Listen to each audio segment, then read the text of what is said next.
Hey guys, welcome back to Royalty Soaps. Today I am making the fifth and final soap in the 2015 Spring and Summer Secret Soap series. I'm not going to beat around the bush, I'm just going to hop right into the video. Let's get started.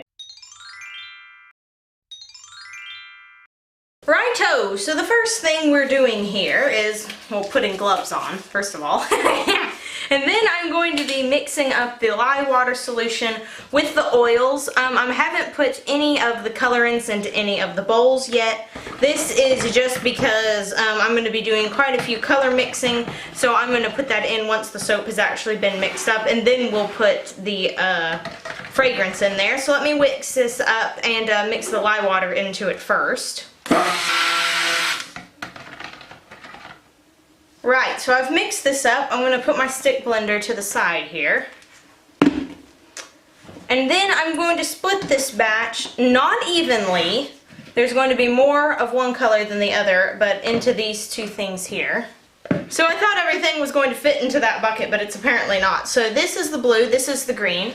For the green, I am putting in 1 teaspoon of spring green from Nurture Soap.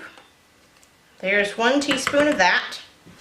And then 1 teaspoon of regular Vibrance green, also from Nurture. There's my greens. Then for my blues, I'm doing 1 teaspoon of Sky Blue, which I honestly need to get some more of because I'm running out of it. And then about half of a teaspoon of Teal Blue, also from Nurture. I'm going to mix these up. We'll do the green first. Okay, so the green is fully incorporated. Now we'll do the blue. And to that blue, we're going to add just a touch of titanium dioxide. That titanium dioxide is really diluted. Okay, so there's the 2 colors. Now we're going to split this batch even more. I know, it's getting crazy, but it's got to be this way. Okay, so into this one, we're going to pour some green, about that much. Into this one, we're going to pour some blue. It's about good. Okay, and then into those, I'm putting some soap shavings. So here's the soap shavings into this one. I'm putting more in here and less over here, because there's more in here.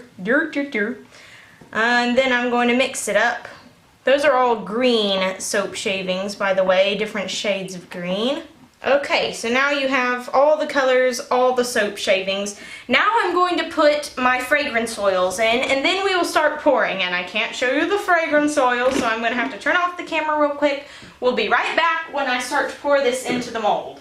I apologize for the little bottles in the back. Okay, so the green is going in first. It's very runny. I'm being super, super careful. I am gonna try to get these as even as humanly possible. Okay, so I've poured that in. This is super liquidy. So now I'm going to pour in the green that has the chunks in it, sort of, and I'm just gonna try to ladle this on. It's going to sink in a little bit. That's perfectly alright. I didn't mix up the soap with a stick blender once I put the fragrance in on purpose because I still wanted it to remain sort of runny. This is not supposed to be a harsh line. It's definitely supposed to blend in a little bit. And I will also tap this down so that this soap will go deeper. Okay, so next is the blue that has the stuff in it. The little shavings. I'm just kind of flopping this around. The same color is going to be coming and kind of smoothing everything over. So it's really not a problem if it's bumpy. Like I said, I'm not trying to create layers that are very sharp with this. It's nothing like that. It's very much supposed to be meldy, mixy together. It's working great, and this fragrance oil is divine. I had never worked with it before, but I had heard lots of good things about it, and it really, really suited sort of the theme that I was going for with this soap. I really thought stuff down to like an absurd detail with these bars. Like everything was picked for a certain reason. The only one that I kind of didn't do that for was Secret Soap number 2. That one was more, I don't know, I guess I just kind of thought, oh, this kind of matches. Everything else, all of the colors, all of the fragrances were very, like, extremely purposeful. Okay, so here comes the rest of the blue, which I'll just smooth out in a minute. Alright, time to pipe. Now for the colors, I used the same blues that I used on the inside of the soap, but I added a little more titanium dioxide. This tip is one of my favorites. It does an excellent job of being very, I would just say it's very versatile. It can be used for a lot of different things. I use it for cupcakes, I use it for bath bomb cupcakes, I use it for the cold processed soap loaves. You can just use it for a whole bunch of different stuff. So yeah, this is like one of my favorite ones. And I always think whenever I pipe like this that it looks like Hershey Kisses. If you are not in America and have never had the pleasure of a Hershey Kiss, I don't know how you carry on. They're pretty much the best thing ever, and I don't really like chocolate. I know, isn't that weird? I've been told what a weirdo I am for not liking chocolate, but honestly, I am such a vanilla person. Vanilla, vanilla, vanilla, vanilla everything, vanilla pudding.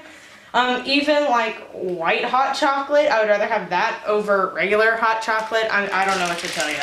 I cannot believe this is the last soap for the Secret Soap series. That's crazy to me. It feels like I just got started.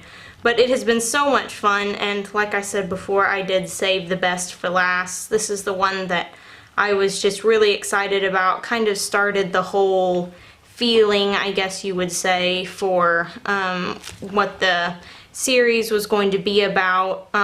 It was just really kind of the first inspiration. And I have already started working on the end video, which will be up a week from this one. I do try to upload every Saturday. I've had somebody ask me about that, like, what's your upload schedule? I try to upload one video every Saturday, and then if it's something weird like a Presents and Parcels or a royal review or something, that normally goes up in the middle of the week sometime. So I'm going to go ahead and pipe the rest of this. It can get old just watching me pipe and pipe and pipe. So I will be back very, very soon once this is all piped and we'll start putting embeds on. Now that I have piped everything, I'm going to be spraying the top with a bit of a mica and, you see this? Woo! Mica and rubbing alcohol mixture. This has all the same colors in it that the soap loaf does, plus some snowflake sparkle mica. And then once I spray this real good, I'm going to let it dry, then I'll do it again. This isn't really to color so much as it is to get that really sparkly finish. I'm gonna have to move over to this side because I don't want it to be uneven. Okay, so I've done one of them. Now I'm going to do the other one. And I'm just taking these little snowflakes that I have here, and I'm just placing them in between, all around, pretty random, just wherever I want it. And I'm trying not to break too much of the peaks here because once they have that alcohol on them, as I've said before, they tend to form kind of a skin. And so when you break that, the white kind of comes out. So I will probably end up spraying this one more time just to kind of cover up anything that I end up sort of breaking, as it were. And then I have some more snowflakes that are kind of different colors that aren't all really one shade, because these ones that I'm putting on right now are. You'll notice I'm not really putting them on the top.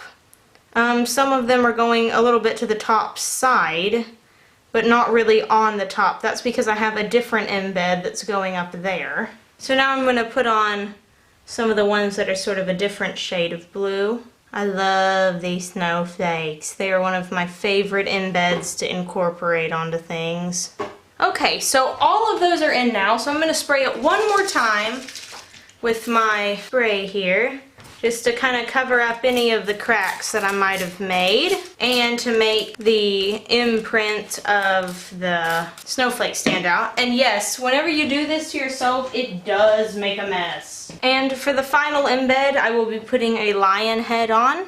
I got this from a really awesome Etsy shop. After I place these all in, we'll be finished and I'll show you what it looks like. So here you go. This is what the finished soap looks like after I have put all the embeds in and given it one last spray with the rubbing alcohol. I'm really pleased with this. This is definitely one of my favorite soaps that I've ever done. And I will be back tomorrow to cut it for you guys. And I cannot wait for you to see the end result on the inside because I think that's going to look pretty cool too. So I will see you guys tomorrow. Hi guys, we are back the next day and I will be cutting this now. I will not be using Evangeline again because there are so many little details that would just get cut and I didn't place things perfectly. So here's what it looks like on the inside. You can see where I put the little tiny shavings. It's only in a couple of places, which I'm glad for because it looks exactly like how I wanted it to look. So I'm really happy about that. Oh, it's a little stuck there. I have noticed, I already cut one of these loaves. I'm noticing that I probably should have stuck some of the little snowflakes in a little better. Simply because they are kind of popping off on some of the places where I didn't stick it into the soap real good, which happens a lot if you don't stick it in good. They'll just kind of come off. And I see that happen to lots of people who are just starting out with embeds. They don't stick them into the soap good enough, and so once they cut it, they kind of fall off. So yeah, you just need to make sure that it's touching a good majority of your cold process if you're putting embeds up on a high a high taupe. That's awesome. A high top, otherwise they will fall off. It smells divine, and I can't believe it. I can't believe this is the last one. I know I've already said that, but golly, I cannot believe it. I'm so happy. I feel so accomplished whenever I finish a series. Like, yay! All of my dreams, all of my visions for that stuff came true. So I hope you guys have enjoyed this. I think I will probably do, like I said before, another one in the fall-winter time, just because I enjoy it so much and because you guys seem to enjoy it pretty good. Congrats to all the people who guessed what the Secret Soap series is, which of course you will be seeing at the end of this video because this is the last end to the puzzle. And next week I will be putting up the video, hopefully, depending on if the rain will actually stop where I live. I live in a rainy place. Where I am currently abiding in Texas, it will not stop raining, which is absolutely crazy because Texas is like one of the hottest, driest places in the States, and it just will not stop. It's like almost June. We've never had this much rain before, it seems. So, yes, I'm waiting for some good weather to go outside and film in it, but Mother Nature is not being very friendly, so hopefully the video will be done by next week.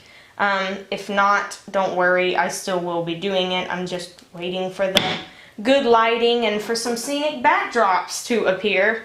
I'm not comfortable with my own photography skills and videography skills to brave the weather with a light box and, you know, put it in my kitchen or something. I'm just not going to do that. I want it to look good. I'm not willing to skimp on the quality, if you will.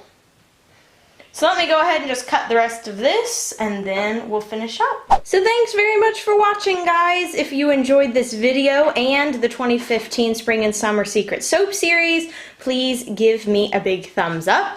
Maybe even subscribe to the channel, and I will see you all soon. And for those who are asking, all of the soaps from the Secret Soap series, all 5 of them will be sold in a set, and I should have that listed in my Etsy shop around June 15th. So here is the final clue, and thanks for participating!